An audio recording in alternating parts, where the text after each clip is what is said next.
আমাদের চ্যানেলে আপনাদের স্বাগত। আজ আমরা শিখে নেব তেল ছাড়া আলুর দম বানানোর রেসিপি। তার জন্য প্রথমে নিয়ে নিতে হবে কাঁচা পেঁয়াজ, কাঁচা লঙ্কা, আদা কুচি, রসুন, সব কিছু দিয়ে একটা পেস্ট বানিয়ে নিতে হবে। তারপর একটা কড়াইতে কিছুটা পরিমাণ জল নিয়ে নিতে হবে। তার মধ্যে দিয়ে দিতে হবে বেটে রাখা মশলাটা।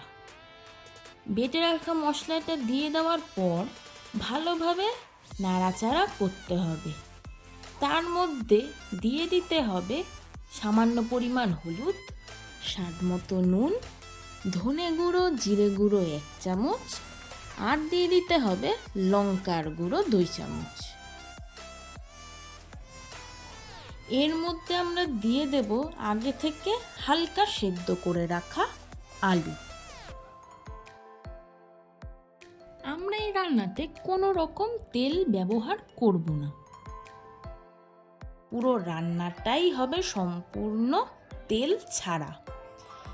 এবার ভালোভাবে নাড়াচাড়া করে 15 মিনিটের জন্য ঢাকা দিয়ে রাখতে হবে।